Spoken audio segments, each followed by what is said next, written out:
Alors, bonsoir à tous. Aujourd'hui, j'ai le plaisir de recevoir en entrevue Jonathan Saint-Pierre, que j'aimerais vous présenter euh, et que vous puissiez connaître un peu qu'est-ce qu'il fait. Euh, je mettrai le lien sous la vidéo, puis j'y vais. Premièrement, bonsoir, bonsoir Jonathan. Salut. Je ne veux pas oublier de te saluer. C'est bon. Puis, je vais y aller tout de go avec la présentation de Jonathan parce qu'il y a passablement de choses à dire. Puis, ça va vous aider à bien situer un peu, à bien situer le personnage, si je peux dire ça comme ça. Donc, Jonathan est marié depuis 2004 et son épouse et lui sont parents de deux ados de 15 ans et de 17 ans. Il est propriétaire de deux chiens, un chat puis cinq poules. On partage l'amour des animaux, Jonathan, hein? Tu sais, moi Ouais. aussi, oui. Ça se peut que j'ai une grosse tannante montagne des Pyrénées qui arrive à côté de moi tantôt. Soyez pas surpris. Bon, il a une entreprise où il fait de la programmation en automatisation, procédé d'usine. Il est chrétien depuis son enfance, à part un petit détour de 12 ans. Il est revenu en 2014 avec une passion pour l'étude de la fin des temps. Il est alors retourné à l'Église. Quand on parle d'Église, on parle évidemment d'une Église Traditionnel. évangélique, hein. Ouais. Il a été très impliqué, console de son, en charge de son, à la guitare basse, la guitare, directeur technique des louanges, équipe de gestion de l'Église. Tout allait bien jusqu'à la pandémie. Alors, au printemps 2022, c'est alors que Jonathan est sorti de l'Église pour démarrer une Église maison. Notre sujet de ce soir de prédilection. Dans le but de revenir à la Bible. Printemps 2023, au même moment où Jonathan projetait de démarrer l'émission Watchman Québec avec un ami, Théo Vox, qui est bien connu, hein, Théo Vox n'a pas tellement besoin de présentation, mais en tout cas, pour ceux qui ne connaissent pas, Théovox, c'est une plateforme qui existe sur différents réseaux sociaux et où il y a Jean-François Denis qui est animateur et plusieurs chroniqueurs qui nous amènent chaque semaine des sujets vraiment passionnants qui peuvent intéresser évidemment tout croyant et non-croyant. Alors moi, je vous recommande, je mettrai le lien sous la vidéo, euh, d'aller faire un tour, voir ce qui se passe sur Théovox. Donc, Théovox contacte Jonathan au même moment où Jonathan projetait de démarrer l'émission Watchman Québec pour devenir chroniqueur, ce qu'il a fait, évidemment. Il a accepté cette invitation-là. Bien sûr. À Théovox, Jonathan, il parle d'actualité, de nouvelles, avec des liens bibliques et prophétiques. Et Watchman Québec, ben, c'est là où Jonathan parle de la fin des temps, de doctrine, de fausses doctrines, des dérapes, des séductions dans les églises évangéliques et, euh,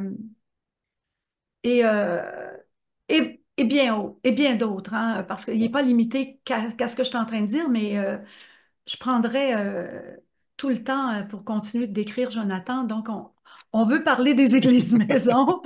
Donc, j'ai fait un survol de ce que fait Jonathan. Jonathan, donc, c'est un homme bien occupé.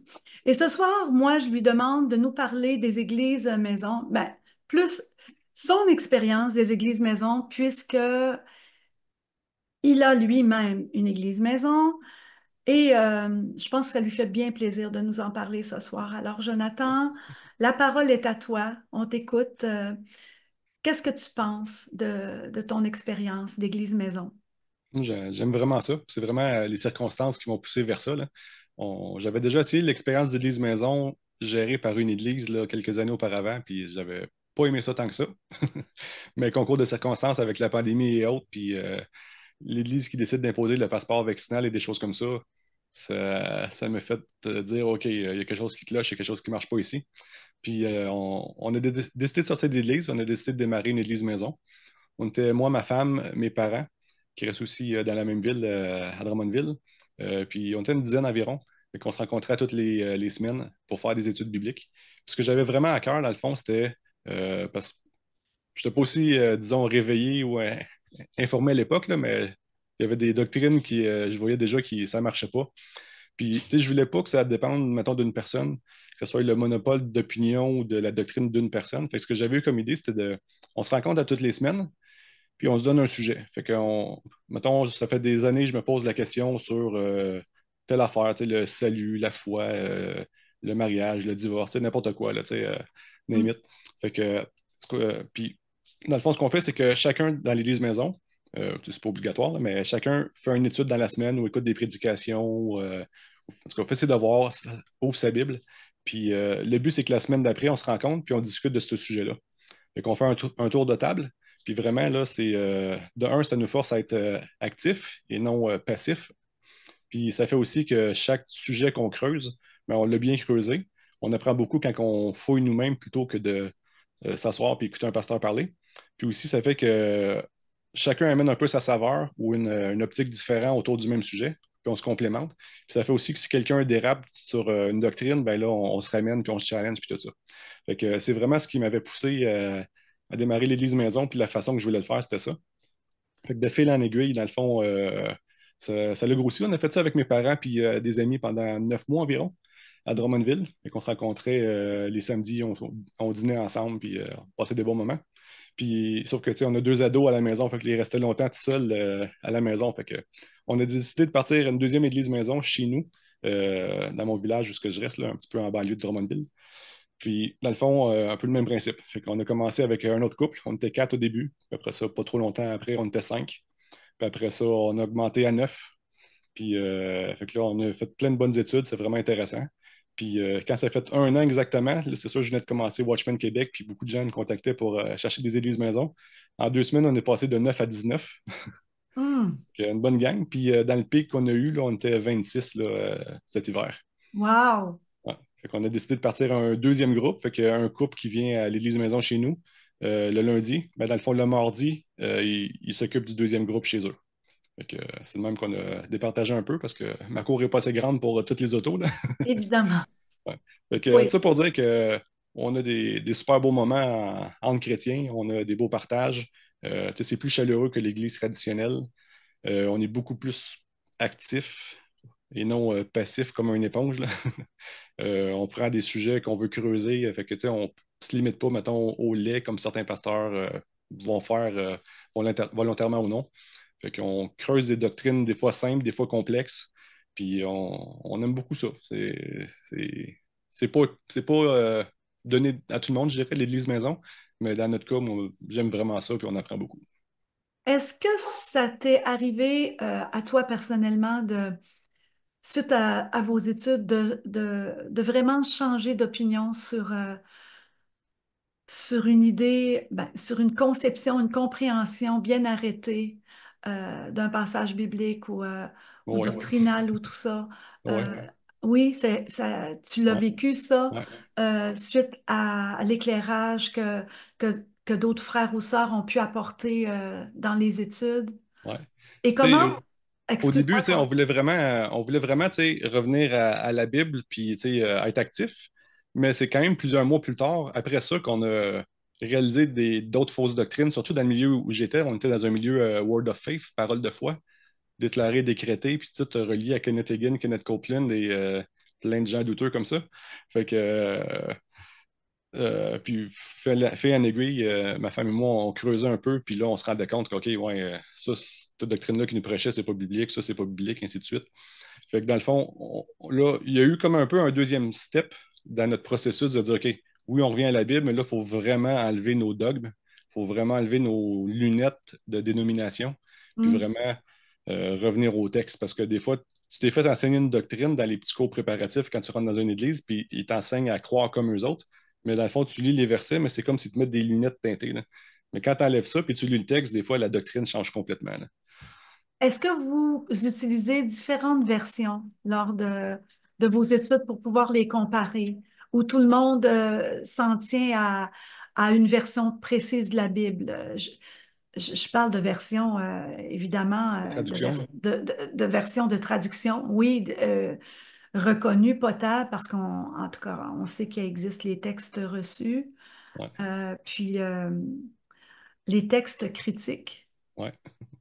Puis, bon, est-ce que vous vous en tenez aux traductions des textes reçus?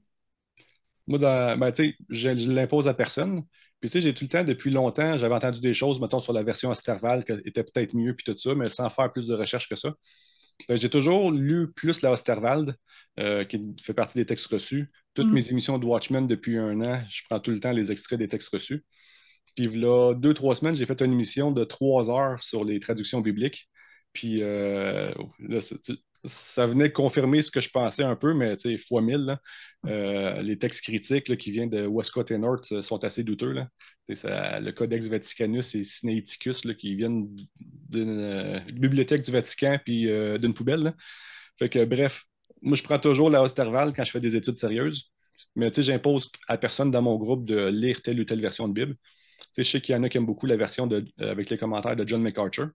Fait que c'est une version basée sur les textes critiques, mais les commentaires sont bons, tu sais.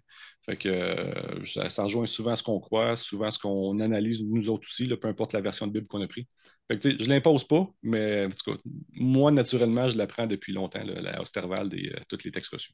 D'accord, mais c'est bon d'entendre cette ouverture-là que tu as parce que justement, ça permet de valider ou d'invalider, de pouvoir vraiment regarder dans différentes traductions. Ben, différentes traductions, on s'entend, je veux dire des traductions sérieuses, hein? Ouais. Parce qu'il existe aussi du n'importe quoi, malheureusement. Donc, on s'entend ce soir pour dire que euh, notre préférence est vraiment au niveau des traductions selon le texte reçu, évidemment, parce que ce sont les versions qui se sont avérées réellement les plus fiables. Euh, La base aussi de la King James en anglais. Fait qu'il oui, y a beaucoup de puristes King James only, là. Fait que l'équivalent de ça en français le plus proche, ça va être la Osterwald ou la Martin. oui, oui, je suis d'accord avec toi. J'ai moi-même une Osterwald chez moi dans laquelle je fais beaucoup d'études, mais j'utilise aussi d'autres versions. Mais il y a aussi une version que je trouve très intéressante dans laquelle j'étudie beaucoup en ce moment qui s'appelle la Bible juive complète, qui en tout cas, je ne vais pas trop élaborer là-dessus maintenant, mais euh, tiré de la King James, la traduction de la King James, mais vraiment avec la compréhension hébraïque de certains passages, ce qui donne vraiment un éclairage très intéressant, je dirais, au niveau de nos études. Puis, je trouve que c'est un bijou à avoir dans justement le contexte d'une église maison, parce que vraiment, on découvre des choses qui même après plusieurs années derrière de vie chrétienne, amène pas à d'autres doctrines déviantes ou divergentes, mais à une profondeur dans la compréhension des passages. Tu sais, des fois, c'est pas des grosses différences quand tu lis le texte comme tel juste pour le lire. Mais quand tu fais une étude thématique sur un sujet précis, puis là, tu compares deux versets, des fois, un petit mot va tout faire la différence, là. Oui, est-ce que tu vas fouiller toi personnellement ou des personnes dans l'église maison euh, dans les Strong? Euh, Tu peux expliquer qu'est-ce que c'est les Strong? Parce que c'est pas tout le monde Ouais. qui sait qu'est-ce que c'est. le fond, les concordances Strong, dans le fond, tu l'as en hébreu pour l'Ancien Testament ou en grec pour le Nouveau Testament. C'est comme les mots originaux qu'il y a en arrière du texte qui se sont servis pour traduire en français ou en anglais ou autre. Fait que chaque mot a un numéro unique. Puis, dans le fond, un mot qu'on ne comprend pas ou qu'on veut voir le vrai mot qui est derrière ça, on peut aller voir la concordance Strong, puis voir des fois c'est des synonymes ou une meilleure explication du mot derrière ça. Fait que, dans mon cas, je l'utilise parfois, pas régulièrement, je dirais, là, quand il y a un mot que je ne comprends pas ou que ça sonne drôle un peu comme texte. Là. Ben là, des fois, c'est là que je vais aller voir le mot, OK, ah, ce synonyme-là, OK, ça, je trouve que ça aurait peut-être été un meilleur mot à utiliser, mais en général, le texte sur Sterval directement, je le trouve quand même clair. En tout cas, je m'en viens habitué. Là. Oui, c'est vrai. C'est vrai que le texte est quand même clair, mais c'est un outil intéressant. En tout Ouais. cas, je mettrai un lien aussi sous la vidéo pour les personnes qui aimeraient consulter euh, cet outil cet outil vraiment pratique d'études qui nous permet de pouvoir aller en profondeur parce que parfois on a trois, quatre définitions différentes d'une même racine de mots. Puis, tout dépendant du contexte, parfois c'est vraiment... et il faut dire aussi, il faut reconnaître aussi, le mentionner que la Bible ne se contredit pas, Mhm. comme certaines personnes semblent le croire. Il suffit justement, en utilisant cet outil, on peut vraiment voir que ce soit, que ce soit d'un verset qui fasse partie des 5 premiers livres de la Bible ou que ce soit, il y a un autre verset qui reflète ce passage-là. Mais dans la Nouvelle Alliance, qu'on peut appeler en hébreu Brit Hadasha, bon, à ce moment-là, on voit bien qu'il y a pas de contradiction. C'est dit différemment ou accompli d'un temps à l'autre temps, ce Mhm. qui est vraiment hyper intéressant. Je vais jusqu'à dire fascinant de découvrir ça. Ouais. Donc, c'est en pleine expansion. L'église maison, Là, dans, c'est dans ton, stabilisé, là. oui, c'est ça, dans ton coin, Ouais. j'imagine que chacun d'entre vous, par le bouche à oreille, doivent faire connaître quand même autour d'eux ben, le plaisir qu'ils ont de se réunir de cette façon-là, puis d'étudier la parole de cette façon-là. Est-ce que vous vous concentrez spécifiquement sur l'étude ou vous avez un temps, je ne sais pas moi, de louange, un temps de prière, ou ça c'est une autre réunion à un autre moment donné dans la semaine, je ne sais pas. Comment vous fonctionnez à ce niveau-là? Bon, on fait un peu tout ça en réalité. Fait que les gens arrivent, on jase, on passe du bon temps, on compte notre semaine, tout ça. Après ça, on est béni, on a un frère qui vient jouer de la guitare puis qui chante. Fait qu'on a des louanges à toutes les semaines. Ce qu'on n'avait pas, je pense, la première année. Fait que là, c'est bénissant. Puis après ça, ben là, on prie ensemble. Après ça, on fait notre étude biblique, on fait notre tour de table là, en discutant du sujet de la semaine. Puis que des fois, on intervient, puis tu sais, Oui, on discute, puis on échange autour de la présentation de tout le monde. Là. Il y en a, mettons, qui ne font pas d'études, puis c'est pas grave, eux autres, ils viennent recevoir. Là. Fait que, mais avec tout ce qui se dit là, tu apprends beaucoup, là, peu importe. Là. ben, Puis après j'imagine. ça, on referme en prière, puis après ça, on rejase, puis tout ça avec café et chocolat chaud et biscuits que ma femme a fait à toutes les semaines ou presque. Wow, wow, vous êtes gâtés.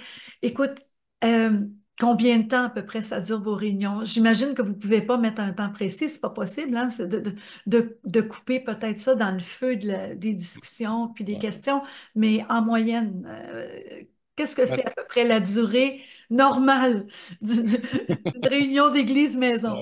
ouais. Des fois, ben, tu sais, l'heure officielle, c'est de 7 à 9. Souvent, les gens, mettons, arrivent à 7h moins quart, là, le temps de rentrer, jaser un peu.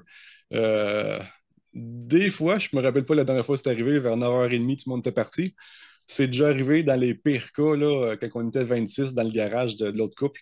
Euh, 11h30, minuit, Ah oui, ah le oui. lundi soir. Ben, Mais sinon, j'imagine. en moyenne, c'est peut-être 9h45, 10h, là. J'imagine que c'est parce que ça doit être difficile de quitter même des fois. Ça doit être Ouais, difficile de quitter parce que ouais, on jase. c'est une fois par semaine, c'est ça, Ouais, c'est une fois par semaine. ouais. Donc, c'est ça, c'est comme il y a encore des choses à dire, on les garde pour la semaine d'après, mais la semaine d'après, il y a tellement d'autres nouvelles belles choses à partager. C'est comme ça devient comme un feu roulant. Ouais. Après ça, on relance la question, on va voir quel sujet qu'on fait la semaine prochaine. Ben là, on est reparti avec Ah, on pourrait parler de ça ou Ah, peut-être ça. Puis on discute un peu encore. Fait que, ça s'étire longtemps des fois, mais on a du fun.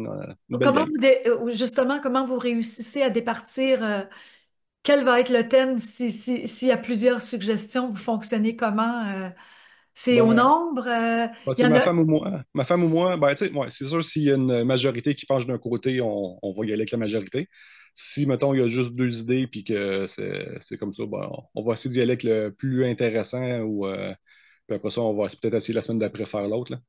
Fait que, Ouais. c'est ça, tu sais, on n'est pas rigide, on n'est pas ultra organisé, tu sais, ça va quand même comme ça va, puis comme l'esprit laisse aller aussi, là. Fait que, Bon, j'ai une question un peu spéciale, peut-être que tu vas trouver que c'est une question un peu spéciale, mais c'est, je me pose la question, j'imagine que ceux qui nous écoutent peuvent évidemment se la poser aussi. Euh, Vous êtes des personnes différentes qui vous réunissez, euh, probablement issues de milieux différents, peut-être de, d'assemblées dénominationnelles sous diverses bannières. mhm. Je ne le sais pas, je te pose la question. Si c'est ça que vous vivez, comment vous arrivez à aplanir les petites différences qui peut y avoir si jamais vous vivez ça. Ouais, c'est arrivé. Puis j'ai un background pentecôtiste charismatique. Puis j'étais avec d'autres groupes qui viennent mettons, du milieu plus baptiste, d'autres qui sont passés par TLR avant, puis des mouvements comme ça. Fait que, mais tu sais, notre but, c'est pas d'être. Tu sais, moi, je suis un peu noir et blanc, là. On n'est pas multidénominationnel, puis tout est beau, tout est bon, puis tu sais, on penche vers l'écuménisme. Je pense pas que la Bible nous appelle à ça. Mm. Dieu nous demande de se séparer des fausses doctrines, faux docteurs, de revenir à la vérité. Un des fruits de l'esprit, c'est de rester dans la vérité. Fait que notre but de notre Église maison, c'est pas d'avoir la vérité, c'est que qu'est-ce que la Bible dit, puis Ah, se c'est soumettre à ce que important, la Bible, ouais, se soumettre à ce que la Bible dit. c'est Fait que important. si on n'est pas d'accord sur un sujet, il y a même des sujets qu'on a discutés que c'est pas ce que je voudrais croire, mais c'est ce que la Bible dit littéralement. Fait que j'ai pas le choix de me soumettre aux Écritures. Fait que on est plus dans ce mode-là, en tout cas ceux qui veulent embarquer. Euh, on enlève nos dogmes, comme je disais, puis on vient à ce que la Bible dit. Fait que Donc, on a eu des causes que des personnes étaient non, non, je reste dans mes vieux dogmes, puis je sais pas quel genre de Bible que tu lis, mais ça n'a pas marché. Fait que c'est ça. avez-vous vécu des vraiment des impossibilités d'être d'un même cœur, d'un même esprit? Est-ce que vous avez déjà traversé ça ou vous avez réussi avec la parole, justement en discutant puis en cherchant tout le monde vraiment la vérité, à aplanir ça? Tu sais, il y a des personnes qui sont encore dans l'Église maison qui sont un peu plus dans des choses que je crois plus. Puis, tu sais, on les a pas sortis. On dit ce qu'on a à dire, puis la personne vient, puis elle continue à venir ou non. Il y a eu un cause que la personne était arrogante, puis, puis devant tout le monde. Puis ça a été perçu par une bonne partie du groupe. Fait que cette personne-là a été demandée de quitter. Mais sinon, pour les autres personnes, on laisse le temps faire les choses. Puis c'est ça. Je comprends parce que c'était vraiment une source de désordre, hein, puis ça Mhm, aussi, dans la Bible, on en parle. mhm. Donc, euh, La Bible nous demande de nous mettre à part des fausses doctrines. Puis fait que c'est oui, plate, c'est pas, on n'est pas toutes main dans la main en chantant Kumbaya, mais c'est ce que la Bible nous demande. Fait que, évidemment, évidemment. Euh, on a déjà fait le tour du temps qui nous était alloué ce soir pour discuter de ce thème. Je te remercie infiniment, Jonathan, de ton ouverture, de nous avoir expliqué clairement, puis que le Seigneur bénisse euh, votre assemblée maison. Puissiez-vous porter beaucoup de fruits pour lui, pour l'avancement de son royaume. Puis au plaisir de te recevoir à un autre moment en entrevue. Un gros merci à toi, ça a été un plaisir. Fait que, salut.